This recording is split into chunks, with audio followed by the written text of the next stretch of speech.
On today's episode of Locked On Stars, you'll find out where Jake Oettinger falls on the NHL goalie tier rankings, how Jason Robertson and Wyatt Johnston are using the Four Nations faceoff and Olympics as motivation, plus a preview of the Leafs.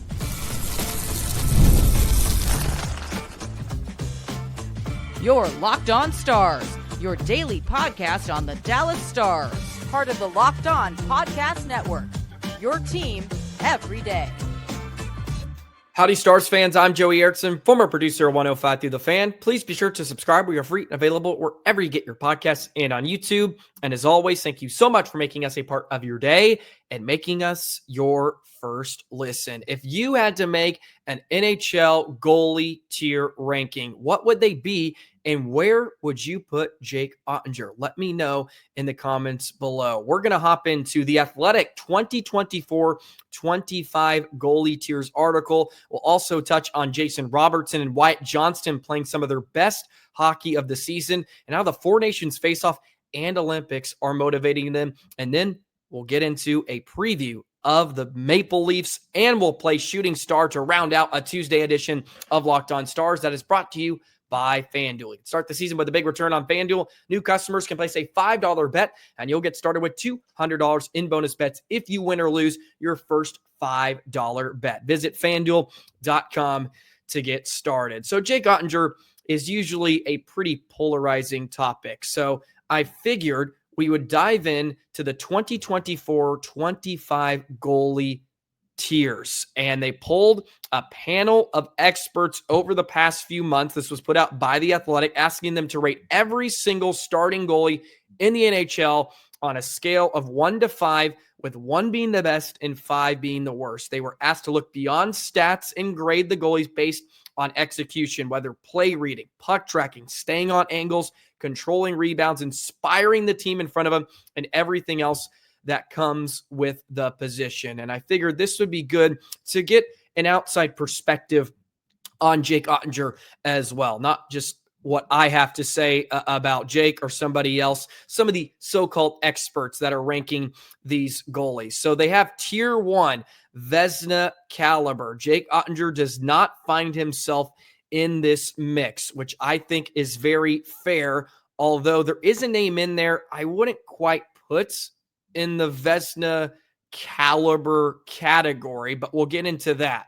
Some of these are pretty obvious. Igor Shesterkin, Connor Hellebuyck, Andrei Vasilevskiy, Sergei Bobrovsky, and the one I would probably take out of this conversation is UC Saros. And I love UC Saros. Obviously, the team in front of him has certainly let him down, but I don't see UC Saros as that type of caliber of goaltender. I still think he's probably top 10, but I wouldn't put him in this conversation of Shesterkin, Hellebuyck, Vasilevskiy, and Bobrovsky. And the reason why is this category to me feels like Game 7 in the Stanley Cup Final. Who would you go to first? The first 2 names that pop up into my head, Sergei Bobrovsky is an absolute gamer. Regular season is regular season for Bob. I don't think he cares. Really, it's all about the postseason. I'm choosing Bob, and I would still go with Vasilevskiy. I know he's, 30 years of age, and he has certainly regressed a bit. But when it comes to a netminder that you would want when you need a must-win and you have to go get it, I'm still putting Vasilevskiy up there. He would be my go-to. Hellebuyck is in there. We haven't quite seen the playoff success for him. And again, goaltending certainly helps when you have a better team in front of you. And that certainly equates to winning a lot more. But I'm talking a win or go home game.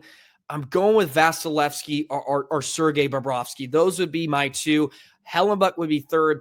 And Igor is certainly right there as well. He was number 1 overall ranked in this list. So Hellebuyck was 2, Vasilevskiy 3, and I'm surprised Bobrovsky was actually 5 behind UC Saros. And I love Saros.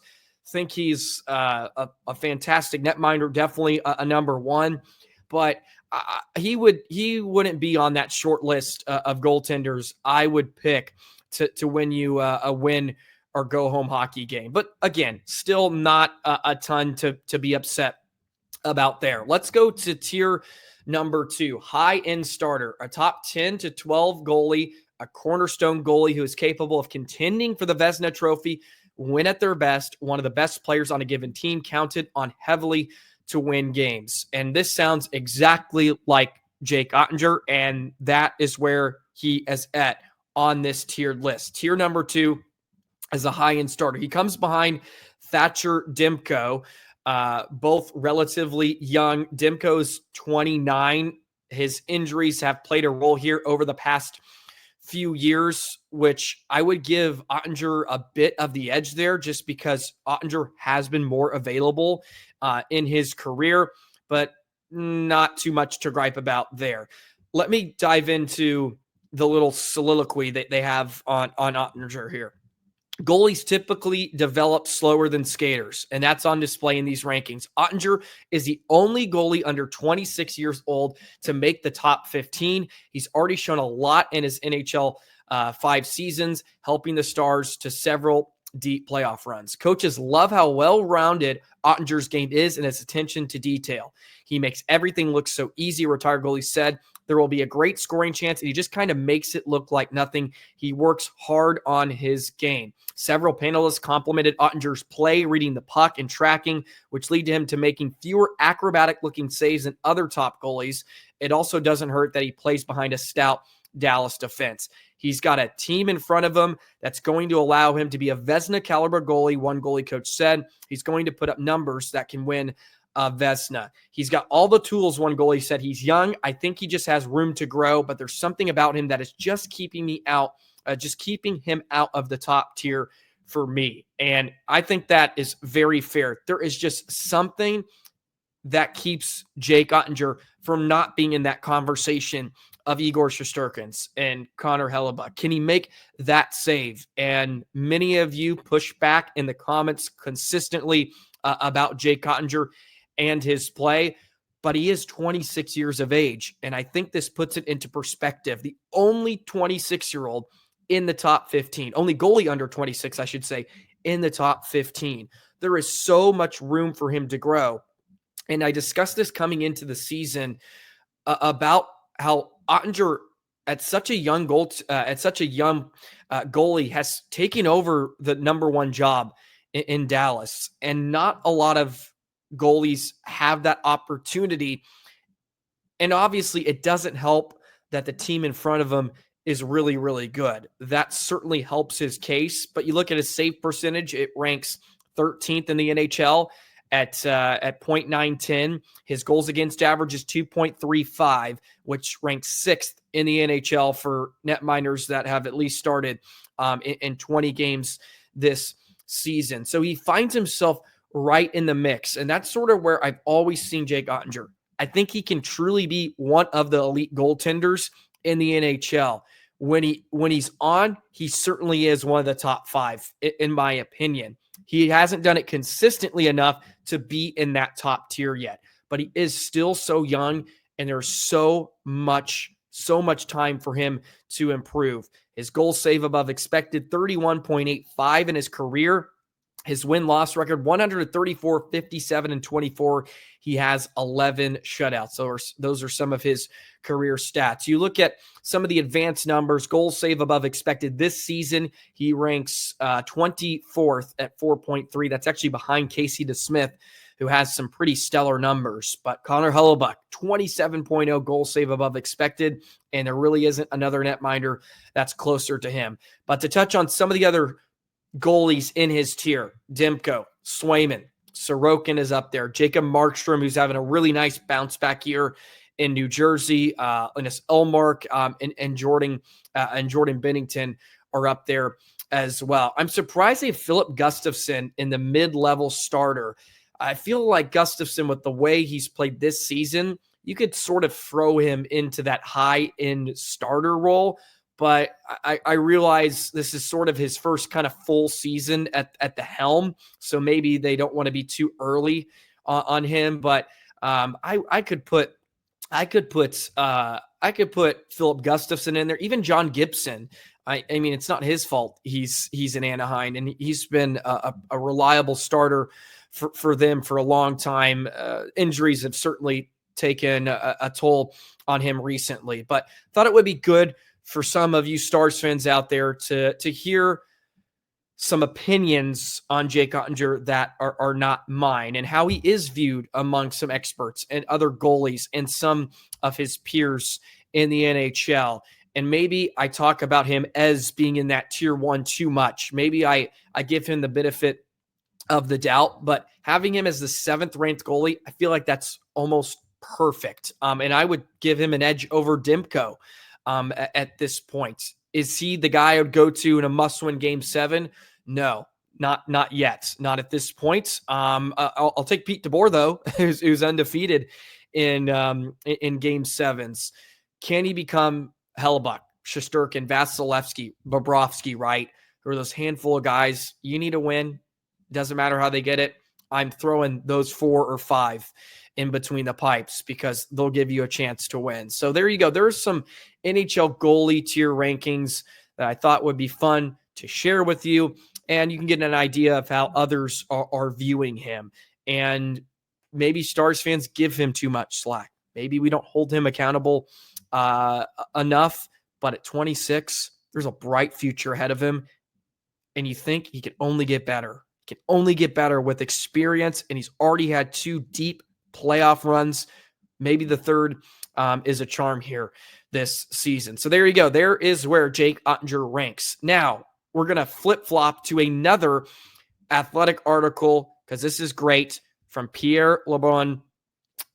How Jason Robertson and Wyatt Johnston are using the Four Nations face-off and Olympics as motivation. Of course, Johnston and Robertson did not find their way on to the Four Nations face-off roster. We'll do that in just a moment.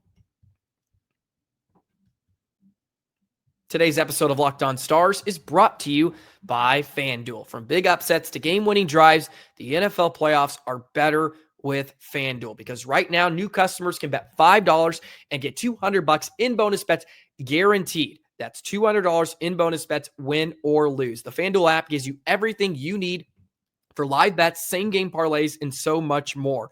Wildcard weekend was an absolute blast in the NFL, and you need to get FanDuel so you can get in on the action and make some money while you're watching the NFL playoffs this season. Visit the website, share betting lines around the team and the league. Just visit FanDuel.com to join today.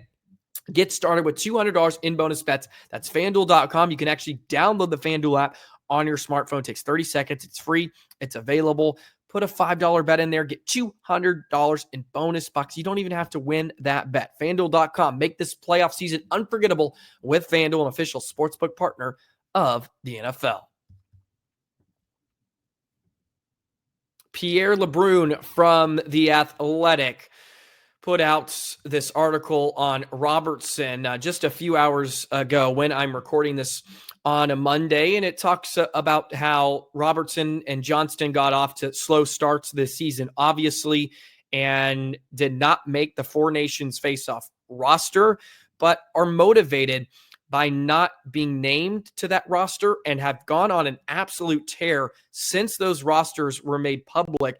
And there is always a chance with injuries in a month that Robertson or Johnston find their way on to one of those teams. So there are some wonderful quotes in here that I want to get to. First with Robertson, who said, "I had a slow start to the year. When they announced it in early December, you kind of have a feeling that your play wasn't good enough. The first half wasn't good enough, regardless of what you did early in your career. It's what you did recently. So I had an idea. When I didn't make the team, the weight was off my shoulders as far as not having to think about it anymore. It was somewhat of a distraction. But since the roster was revealed on December 4th, Robertson has 6 goals and 21 points in 18 games. On the other hand, Johnston has 6 goals and 16 points in the 18 games following the roster reveal and is playing such fantastic hockey, some of his best of the season. And it's well documented here about how phenomenal the top 2 lines are rolling for Dallas with Duchesne, Johnston and Ben, and of course, Robertson and Rope Hintz are really lighting it up. Johnson said it would have been something that would have been really cool. Yeah, going into the year, that was definitely a goal to come out and, more importantly, play your best hockey you can for the Stars. And ultimately, that will be what hopefully helps you make the team. But leading up to the selection, I hadn't been playing the best hockey I know I'm capable of, and it still was definitely disappointing. He said it's kind of a motivation factor that you can use mentally. And I love that Jim Nill was mentioned in this article too, on how he was using it as motivation for them too, in some conversations with Robertson and Johnston about, if you really want to make a Team Canada or Team USA, what is the tournament you want to make it for? And he said the Olympics. That's what he told Wyatt Johnston, his young 21-year-old in his third season in the NHL. If you want to make Team Canada, you want to make it for the Olympics. So next summer. And I thought that was just great stuff. And Johnston said, your dream of playing in the NHL, but you also dream of playing for Team Canada in the Olympics. That would be really cool. It's not easy to make Team Canada, especially when it's once every 4 years, and the way things have been. It's been 10 years now since the last time NHL players have gone.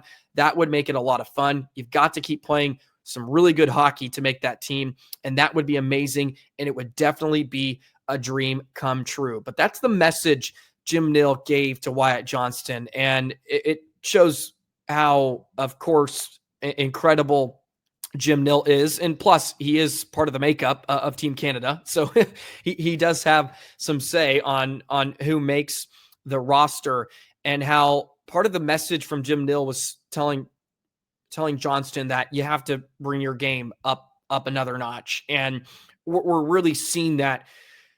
We're really seeing his growth over the last month or so again, or at least getting back to being who I think can be an elite two-way center iceman in the game. He's on the power play. He's on the PK. He plays a 200-foot style of game that makes him really, really dangerous for the Stars. And Robertson had a few nice things to say about him as well. But, Robertson said first half, there was a little catching up to do. Obviously had foot injuries or foot surgery. I didn't have any training camp in the summer. I was just sitting idle for a long time. But he's starting to find it. And he said November was frustrating because you had a slow start and you've never had one before. He said the whole time you're playing, you're thinking, I haven't done well, not good enough. I've never had that mentally to deal with. And I think that's a really, really telling sign of where Jason Robertson was early this season, because we haven't been accustomed to seeing Robo get off to these really, really slow starts and just struggling to score. And it puts it into perspective on what he was dealing with as a player mentally. He goes in to say, I haven't had that before. And that's a big challenge. And I think this can be brought back to some of what Matt Duchene said on Spit and Chicklets on his interview. In case you haven't watched that, be sure to check it out, because it's phenomenal. And Duchene gets in to how last season he just hit a roadblock. He had gotten injured, or he took a puck off the skate, and he was dealing with a bit of an injury for really the second half of the season. And he was just blocked mentally because of what happened the summer previously with being bought out by Nashville and having to deal with that emotion, and how he just broke down in front of Misha Donskov last season, and how he had to just get over that mental hurdle. And it can be so challenging, especially if you've never dealt with something like that in your life. And I think we've all been through that. It's just human beings, right? We all get into ruts in our lives. And there's just certain years, sometimes months, where just nothing seems to be right. It's not clicking, and you don't know why.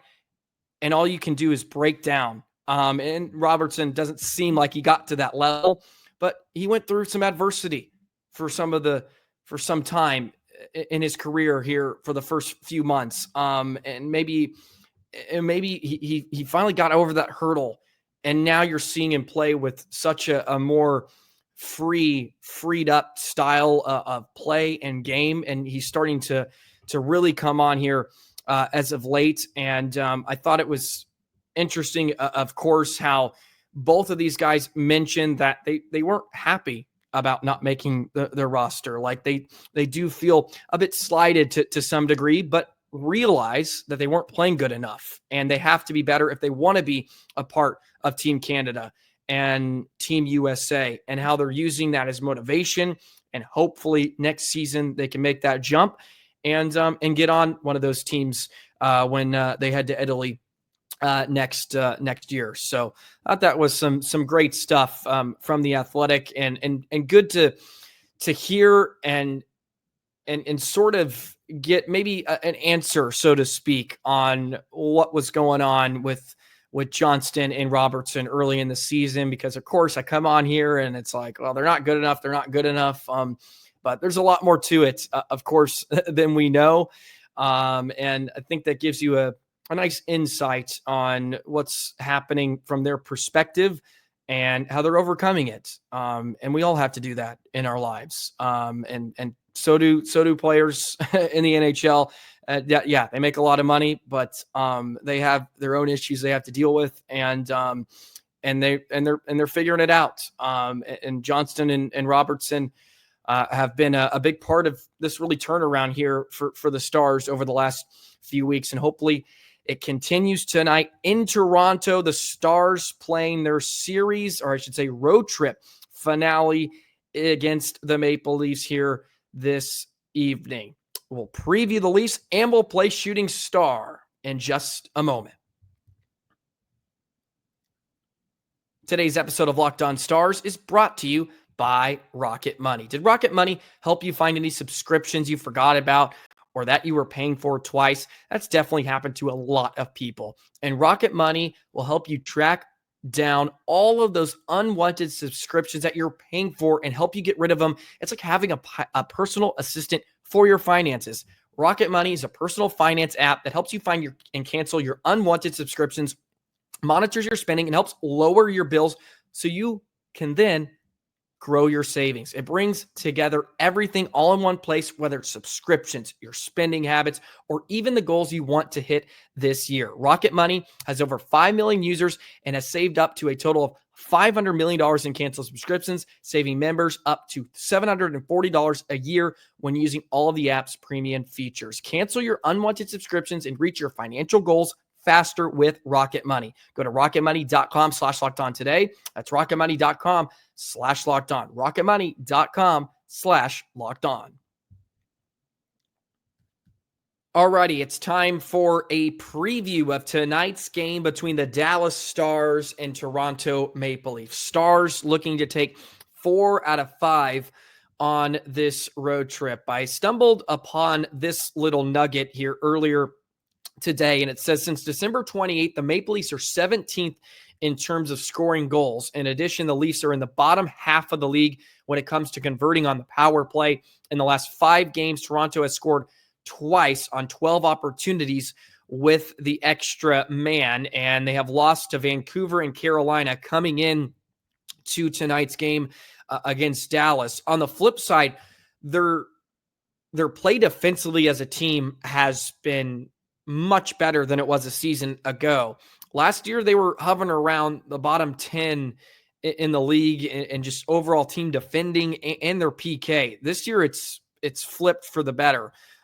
They rank 3rd on the penalty kill this season. Their power play hovers around 20%, and they're 11th in goals against average at 2.82 goals per game this season. A lot of that has been Joseph Woll and Stolarz. If you remember, Woll stole the show in Dallas. Otter had a night to forget too. I think he gave up 3 or 4 goals on the first 9 shots of that game, but Joseph Woll was incredible in the 5-3 win back in Dallas about a month ago. But Dallas has to try to shut down the big boys like Marner and Nylander, who went rapid on them back at the American Airlines Center. There's a lot of conversation with the Leafs general manager about making moves at the trade deadline. There's a lot of rumors about potential additions Some you've heard here in Stars Land, Brock Nelson, Ryan O'Reilly's thrown out there, Yanni Gord, even Jonathan Toews, who actually came out a few weeks ago and sort of mentioned, maybe not hinting at a comeback, but, thinking about maybe picking up the game again. And as we know in Toronto, all eyes are on the Leafs. So they are they're already thinking about how they can improve their roster, but they've made large strides in their defensive game, which you would think could help them in the postseason, where they just seem to fail time after time again because they're the Dallas Cowboys of the NHL. But the Stars come in playing some of their better hockey of the night. I have a strong inclination that special teams is going to play a huge factor here tonight. Like, Dallas has to get a goal or two on the power play if they want to have a shot at beating the Maple Leafs, because we know they're going to get their opportunities. They draw quite a bit of opportunities, and they can make you pay. They're going to need a huge start, whether it's going to be Otter or DeSmith. You're at the end of a long road trip. You're tired. You're looking forward to getting home. They have to find a way to push through and try to pull out a point, and 2 would be phenomenal to get out of Toronto and get back to Dallas. Of course, you have to take the middle of the ice away from Toronto. They're so creative. They love to hold on to the puck, especially across the line, and they are able to weave, get guys open with their space and just talent in general. Dallas is going to have their hands full defensively. Need to get the special teams rolling tonight. I have a feeling it's going to play a huge role in the outcome of this one in Toronto. But I look forward to watching 2 of these teams go at it. Very similar, right? Dallas is 27-14-1. Toronto is 27-15-2. So it's going to be a fun one in the Toronto, as they call it. I've been awful today. I apologize. The words are not flowing easily for myself here on a Tuesday. So let's get into shooting star and get out of here. My shooting star pick for January 14th, I'm going to go with Dutchie. Haven't gone with Matt Duchene in a while. So give me Matt Duchene as my shooting star pick for January 13th, 2025. Please let me know yours down in the comments section, as well if you could participate and vote via the YouTube community tab. Thank you for all the love and support. Be sure to like, comment, subscribe, do all that good stuff. Leave a rating as well if you just listen to the audio. Thank you for tuning in to a Tuesday edition. We'll be back tomorrow to break it all down. Have a great rest of your day. Enjoy the game tonight. See you tomorrow. So long, Stars fans.